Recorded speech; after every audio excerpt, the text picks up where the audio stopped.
அனைத்துலக ஆன்மீக பக்தர்களுக்கு வாராகில்ல பக்தர்களுக்கும் நன்றிகள் வணக்கத்தை தெரிவிக்கிறேன். எதுக்காக இந்த விஷயத்த நான் கையில் எடுத்திருக்கிறேன் அப்படின்னு தெரியணும். முதல்ல எனக்கே அது தெரியணும். அதாவது 2024 வந்து பாத்தீங்கன்னா உலகம் பேரழிவு சந்திக்கும் அப்படின்னு சொல்லி எல்லாரும் சொல்லிட்டு இருக்காங்க. நிறைய சேனல்கள், நிறைய வீடியோ, நடிகர் அனுபவங்கள், நிறைய விஷயங்கள் போயிட்டு இருக்கு. அது நமக்கே தெரியும். ஏன்னா அழிவுகள் வந்து பாத்தீங்கன்னாக்கா எப்பயும் ஆரம்பிச்சு கஜா புயல், வர்தா புயல், சுனாமி, அதையும் தாண்டி பாத்தீங்கன்னா உலகம் ஃபுல்லா கொரோனான்ற ஒரு விஷயம் கொத்தா நம்ம அந்த மனுஷன் வந்து பணம் சொல்றக்கூடிய அளவுக்கு நம்ம பார்த்தோம், கண்ணால பார்த்தோம். அள்ளி கொட்டினாங்க எல்லா நாட்டிலையும். ஸோ நிறைய இழப்புகளை இழந்துட்டு வரும். காரணம் என்னன்னு கேட்டீங்கன்னா நிறைய கெட்ட சக்திகள் அதிகமாயிடுச்சு. அதாவது என்னன்னு கேட்டீங்கன்னாக்கா நாம எதனா ஒரு பிரச்சனைனா உடனே என்ன பண்றோம், ஜாதகத்தை தேடி ஓடுறோம். கிரகங்கள் எந்த கிரகம் சரியில்லையோ அந்த கிரகத்தை சரிப்படுத்தணும். கிரகங்கள் சரியில்லைன்னா நிச்சயமா சொல்ற கிரகத்தை சரி பண்ணலாம். தெய்வத்திட்ட போனா தெய்வம் நமக்கு சரி பண்ணி கொடுக்கும். அடுத்தபடியா பாத்தீங்கன்னாக்கா கிரகங்கள் கிட்டே போய் நம்ம சுத்தி வேண்டி கேட்டோம்னா அந்த கிரகங்கள் நமக்கு சாதகமா சில விஷயங்களை பண்ணும். ஆனா மூலிகைகள் எல்லாத்தையுமே கட்டுப்படுத்தும்.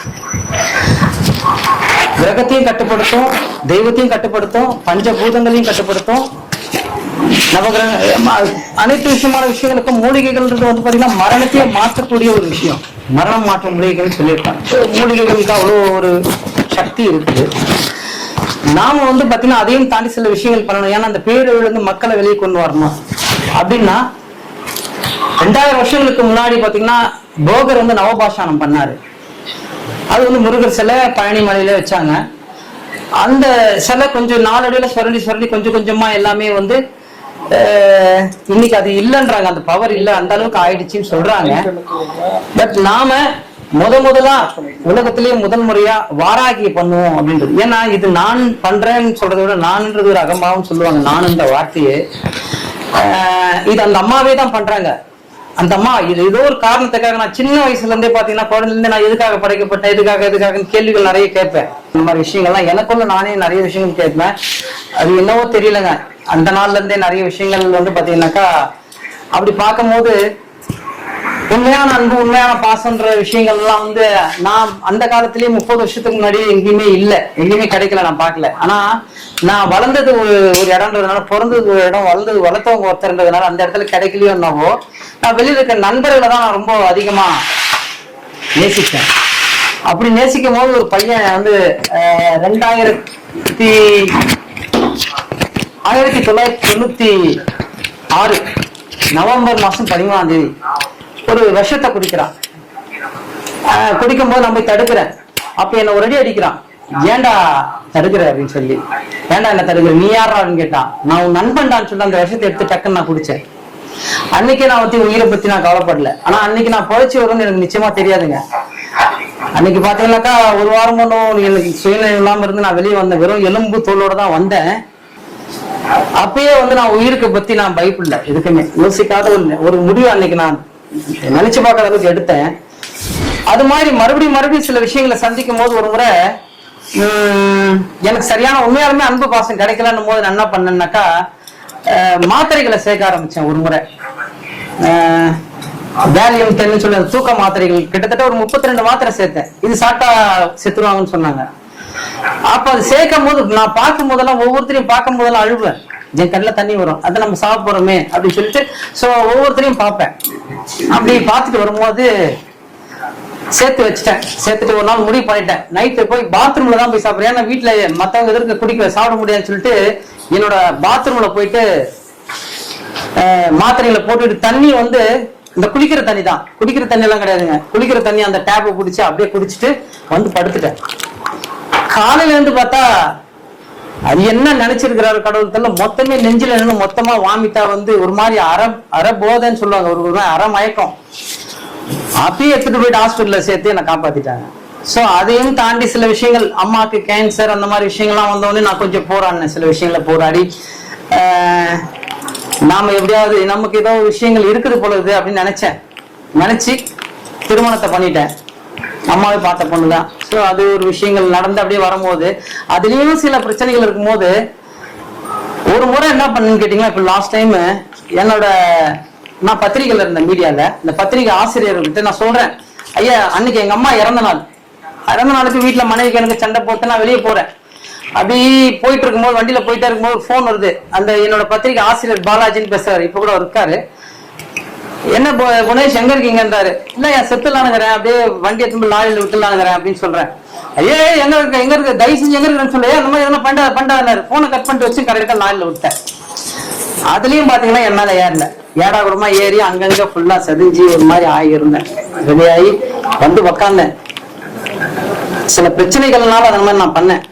சில தேவையில்லாம என்ன வந்து பழகின இடத்துல வந்து பாத்தீங்கன்னா போலீஸ் பிரச்சனை இது மாதிரி என் மேல வந்து என்னைய வந்து பழி வாங்கணும். என்ன எதுக்கு பழி வாங்கணும், என்ன எதுக்கு உள்ள தள்ளி அழகு பார்க்கணும், அதோட நான் போயிடலாமேன்ற ஒரு காரணத்துல தான் நான் அந்த மாதிரி பண்ணேன் அந்த விஷயத்த. அதையும் தாண்டி வந்து உக்காந்தேன். இதே இல்லத்துல தான் உக்காந்தேன். போன வருஷம் ஆக்சிடென்ட் வந்து பாத்தீங்கன்னா நவம்பர் தான், அதே நவம்பர் தான் நினைக்கிறேன், நவம்பர் டிசம்பர் ஃபுல்லா உட்கார ஆரம்பிச்சேன். இன்னைக்கு வரும் வீட்டை விட்டு இப்பதான் நான் சமீபத்துல ஒரு 4 முறை தான் அந்த கேட்டை விட்டு தாண்டி வெளியே போயிருப்பேங்க. அன்னைக்கு அடிபட்டு வந்து உட்காந்தவன் தான். ராத்திரியும் பார்க்கலாம், எதுக்காக என்ன படைச்சிங்க, ஏன் என்ன சாவடிக்க மாட்டேன்றீங்க அப்படின்னு கேட்டு ஒவ்வொரு முறையும் கேட்பேன் உட்காந்து. அதுல கிடைச்ச ஒரு காட்சி தான் வாராகி. வாராகி வந்து முதல்ல அப்படிதான் எனக்கு காட்சி கொடுத்தாங்க. மழையா வந்தாங்க நடுராத்திரில. சோ இது போல சில விஷயங்கள் எனக்கு தொடர்ந்து வரவும், சரி அப்ப நம்ம ஏதோ ஒரு காரணத்துக்காக நம்ம படைக்கப்பட்டிருக்கோன்றதை நான் நல்லா புரிஞ்சுக்கிட்டேன். ஆனா சில விஷயங்கள் வந்து இங்க பாத்தீங்கன்னாக்கா எங்க வாக்கு சொல்றேன்னு ஒரு சில வெளியிருந்து வந்தாங்க, வந்து சொன்னாங்க. அவங்க பரிகாரம்ன்ற பேர் நிறைய பரிகாரங்கள்லாம் பண்ணாங்க. நிறைய அந்த பரிகாரத்துக்கு பணங்கள் வாங்குறது எனக்கு அதுல விருப்பமே இல்லைங்க, எனக்கு பிடிக்கல. இந்த பணம் வாங்குறன்ற விஷயத்துக்குள்ளே நான் போல. ஏன்னா மக்கள் எந்தெந்த நிலைமையில இருக்காங்கன்னு எனக்கு தெரியாது. யாரோட நிலைமை எப்படி இருக்கும், ஏழையும் வருவாங்க பணக்காரம் வருவாங்க. சோ இருந்தாலும் நம்ம சில மூலிகைகள்லாம் நம்ம பணம் கொடுத்து தான் வாங்குறோம். அந்த விஷயங்கள்ல எனக்கு இந்த அம்மா உட்காரணும் முடிவு பண்ணிட்டாங்க, எனக்கு வழிகாட்டுங்க. ஏன்னா கண்டிப்பா வழிகாட்டணும்னு எனக்கு தெரியும். கோடி கோடியா கொட்டி கொடுப்பாங்கன்ற விஷயம் எனக்கு வந்து சில விஷயங்கள் வந்துட்டே இருக்குது. கண்டிப்பா வருவாங்க. அந்த மாதிரி வரும்போது மக்கள் வந்து வந்துட்டு போனாலே நல்லது நடக்கும்ன்ற மாதிரியான விஷயங்கள்லாம் நடந்துட்டு இருக்கு. நேத்து கூட பாத்தீங்கன்னா இங்க இதே இடத்துல சிங்கப்பூர்ல இருந்து வந்திருந்தாரு மிஸ்டர் கிருஷ்ணாமணின்னு சொல்லிட்டு வந்திருக்காரு. அவர் வந்து சிங்கப்பூர்ல எல்லா விஷயங்களும் ஏற்பாடு பண்ணிட்டு இருக்காரு, ஃபண்ட்ஸ் எல்லாம் அரேஞ்ச் பண்றேன்னு சொல்லியிருக்காரு. அதே மாதிரி நான் ஒரு வாரத்துக்கு முன்னாடி மலேசியால இருந்து வந்தாங்க. சோ இது மாதிரி பாத்தீங்கன்னா எல்லா நாட்டுல வெளிநாட்டுல இருந்து வருவாங்க. நான் சொன்னேன் உலகமே திரும்பி பார்க்கணும்னு சொன்னேன். அது எதுக்காக சொன்னேன்னு எனக்கே தெரியாதுங்க. ஆனா உலகமே திரும்பி பார்க்க நானா சொல்லிட்டு இருக்கேன். ஆனா நான் சொல்றேன்னு எனக்கு தெரியல. அதுக்கு தகுந்த மாதிரியே நவபாஷான்ற ஒரு விஷயம் அவ்வளவு விஷயமா ஆய்வு பண்ணி அவங்க அதை தயார் பண்ணிருக்காங்க, ரெடி பண்ணிட்டாங்க. ரெடி பண்ணி அத வந்து யாராலையும் ஒண்ணுமே குறை சொல்ல முடியாதுங்க. எல்லாம் நிறைய பேர் சொல்றாங்க நவபாஷானா சும்மா எதனா டூப்ளிகேட் பண்ணி ஏதோ பண்ணுவாங்க. அது அம்மா பண்ற வேலை. அம்மா யாராவது குறை சொன்னா அது அவங்களுக்கு உண்டானதை அவங்க அனுப்பிப்பாங்க. ஏன்னு கேட்டீங்களா, இந்த இடத்துல வந்து இந்த இடத்துல குறை சொன்னாலே நான் சொல்லிட்டு இருக்கேன், அவங்க கண்டிப்பா சித்தர் தெய்வ கோபத்துக்கும் சித்தர்களோட சாபத்துக்கும் ஆளாவாங்கன்னு சொல்லிட்டு. அதனால யார் ஒன்னா என்ன ஒன்னா சொல்லிட்டுங்க. என்ன கெட்ட சக்திகள் நிறைஞ்சிருக்குதுன்னு நான் தெரிஞ்சு போச்சு. சாதாரணமா யூடியூப் எடுத்தோம்னாலும் நிறைய யூடியூப் எடுத்து செக் வேற வீடியோஸ் பார்த்தோம்னா உள்ள ரொம்ப கேவலமாவும் அசிங்கமாவும் கமெண்ட்ஸ் போடுறாங்க. சோ அது எல்லாமே பாத்தீங்கன்னா கெட்ட சக்திகளோட வேலை. அவங்க உடம்புல கெட்டது புகுந்துட்டு ஆட்டம் போடுது. இன்னைக்கு உலகம் அழிய போகுதுன்றாங்க இல்லையா, அழிய போறது வரப்போறது கலியுக வாராகி. சோ அந்த அம்மா வரப்போறது கெட்டவங்களை அழிக்கிறதுக்கு தான் வராங்க. கெட்ட எண்ணம் கெட்ட சக்தி உள்ளவங்க கெட்ட விஷயங்கள் உள்ளவங்க தான். இது போல கெட்ட சக்தி இருக்கணும் மாற்றத்துக்கு உண்டான முயற்சிகள் நம்ம அதிகபட்சம் நான் பண்ணுவேன். அதையும் தாண்டி அவங்க அப்படிதான் இருந்தாக்கா அதுக்குள்ள நம்மளால எதுவுமே பண்ண முடியாது. ஆனா 2024 மிகப்பெரிய அழிவுன்றாங்க. அந்த அழிவுல இருந்து கண்டிப்பா நிச்சயம் வெளியே கொண்டு வருவேன். அதுக்கான போராட்டம் அதுக்கான முயற்சி தான் நான் பண்ணிட்டு இருக்கேன். அதுக்கப்புறம் ஜீவசமாதி நிறைய பேர் என்கிட்ட கேட்கறாங்க. ஜீவசமாதின்னா நான் வந்து இறந்ததுக்கு அப்புறம் என்ன பதிப்பாங்களா, இல்ல உள்ள வச்சு போச்சு நீங்க அவ்வளவுதானா, இதுக்காக நீங்க போகணும் அப்படின்லாம் கேட்கறாங்க. அந்த மாதிரி வார்த்தையை பேசாதீங்க. அதுக்கான உத்தரவு 2 உத்தரவு எனக்கு வந்திருக்கு. 2 இடத்துல வந்திருக்கு. ஒரு இடத்துல வந்து 3 வருஷத்துல நீங்க ஜீவசமாதி ஆக போறீங்கன்னு சொல்லியிருக்காரு ஒரு சித்தர் ஒரு இடத்துல இருந்து. இன்னொரு இடத்துல இருந்து 2027 எனக்கு ஜீவசமாதி ஆயிடுவீங்கன்னு சொல்லியிருக்காங்க. ஜீவசமாதின்றது அதுக்கான விஷயங்கள் என்னன்னு கேட்டீங்கன்னா, நான் உயிரோடு தான் இருப்பேன். எத்தனை 1000 வருஷம் ஆனாலும் உயிரோடு இருப்பேன்.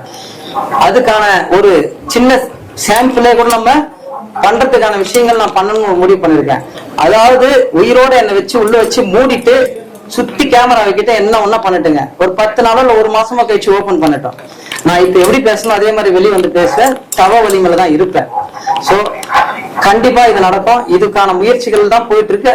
முயற்சிகள் இல்லைங்க, அதுதான் நடக்கும். இது வந்து நான் கூடிய சீக்கிரத்துல அந்த மாதிரி ஒரு விஷயத்த நான் பண்ண போறேன். சரிங்களா? அதனால என்னை எதிர்க்கணும், என்னை அழிக்கணும்னு சில இந்த கருப்பு மாந்திரிகர்கள், இந்த கெட்ட சக்திகள்லாம் வந்து நிறைய விஷயங்கள் பண்ணிட்டு இருக்காங்க சுத்தி சுத்தி. அது நான் வந்து அவங்க கிட்ட ஒப்படைச்சிட்டேன். சில பேர் எனக்கு ஆகாதவங்க, இவங்க எல்லாம் வந்து ஏற்கனவே என்ன வந்து ஜெயில தள்ளணும், இதை பண்ணணும் அதை பண்ணலாம், இது ஏதோ பிளான் பண்ணாங்க. இந்த பையன் எப்ப பார்த்தா நல்லதே பண்ணிக்கிறானே, சுத்தி சுத்தி நல்லதே பண்றானே, இவனை எதனா பண்ணணும்னு நினைச்சாங்க. அவங்களுக்கு எல்லாம் வேலையே வேணான்றேன். நான் உயிருக்கு ஆசைப்படுறவங்க கிடையாதுங்க. அதனால எதுக்குமே ஆசைப்படல. இன்னைக்கு உட்காந்துட்டு இருக்கேன். நான் எந்த சாப்பாட்டு கூட ஆசைப்படுறது. காலையில உட்காந்து நைட் வரைக்கும் எல்லாரும் என்ன கேக்குறாங்க, அட்லீஸ்ட் கொஞ்சமா சாப்பிட்டு போகணும்னு சொல்லிட்டு. எனக்கு ஒரே ஒரு நோக்கம்தான், எந்த ஒரு விஷயத்துக்காக இறைவன் என்ன படைச்சிருக்காங்க, மேல உத்தரவு வந்திருக்குது சரிங்களா, அதை நான் கரெக்டா செய்வேன். அதுக்காக எந்த எல்லைக்கும் நான் போவேன். அதனால மக்களே எல்லாரும் நல்லா இருக்கணும், எல்லாரும் மனசுல இருக்கிற நல்ல கெட்டதை வெளியே அனுப்பணும். இங்க வரும்போதே சில விஷயங்கள் மாதிரி அவங்க கெட்டவங்களா இருந்தா கூட இங்க வந்தா நல்லவங்களா மாறி அவங்க நல்லது செய்யணும்னு நான் விருப்பப்படுறேன். அந்த விஷயம் தொடர்ந்து நடக்கும். நன்றி, வணக்கம்.